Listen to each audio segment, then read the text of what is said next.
Hello everybody and welcome for a quick look around the interior of this Westerly GK24. So we're sitting on the port sofa looking towards a companionway, and as you can see we've got a nice wide companionway, nice and easy to get down to, straight onto on top of what on some boats would be an engine box. But if we just have a look inside, we can see that we have an outboard engine fitted to this boat. So this compartment has been given away to storage, and there is lots of room in there, and we can see we've got some rope holders there too, and obviously if we want to get in there towards the front, this front here slides open, no problem. Just looking towards the port aft quarter, we can see a nice long wide berth here. There's so much room on this boat, so I don't know how they squeezed it all in.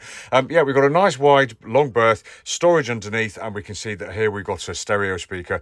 There's one on the other side, and even a nice little bedside reading light. And just whilst we're here, just towards the ship side here, you can see the woodwork all the way around this boat looks really good, and even the hinges look fabulous too. I'm sure they must have been changed at some point. But let's cross over to the starboard side. So here we have the starboard quarter, and you can see that we've got another nice long wide berth. Bit of intrusion here from what I assume to be the cockpit locker. We'll see about that later on.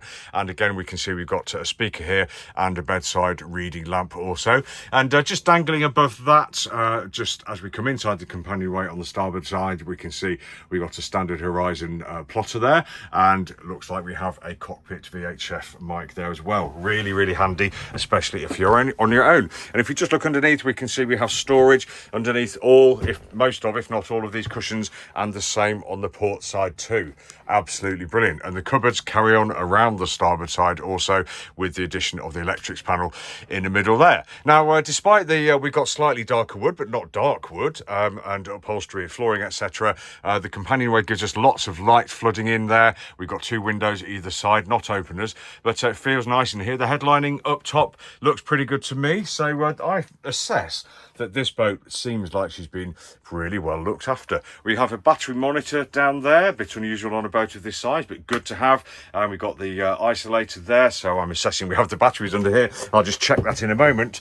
And just looking forward, you can see nice wood on the forward bulkhead, evidence of various bits and pieces that have been added and taken away over the years, but we've got some really nice feature vintage clock and barometer there, and a clinometer, not an inclinometer as everybody says.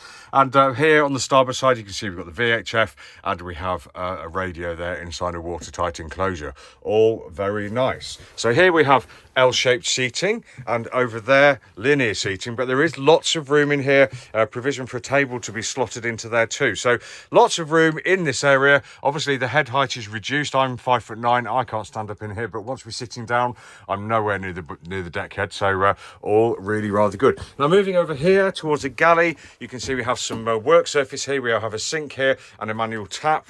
Big storage cabinets just under here with the skin fitting in there, and you can see we have a Flavel cooker with a grill underneath by the looks of it, and two burners sitting on a gimbal as well. Very nice. And I've just noticed we can see the rig coming through here, so your chain plates are coming through, so good for easier inspection, I think. And we've got a coffee storage up there. Looking forward, you can see we've got an opening there, something to hang on to as we go through here. Quite a low opening, but once you get into here on the starboard side, we have the manual loo, plenty of room to sit and do what you need to do there.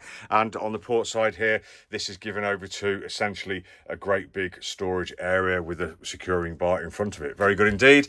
And looking straight forwards into the forward cabin, again it's a crawl to get in there, and we do have the base of what looks like a baby stay coming through there, and I think we will have storage underneath. We do, but nice cabin for, you know, when you've spent that day flogging yourself to death sailing around as fast as you can, and you want to just get your head down. This could be the place to do it. Decent, nice and wide, nice and long. We have a hatch above us for lighting ventilation as well, and all of the headlining actually looks good on this boat. So I'm impressed. Very good. Looking down, you can see in various places around the boat we have access to the bilge. I can see we've got skin fitting access here, access to the sender for the paddle wheel, etc.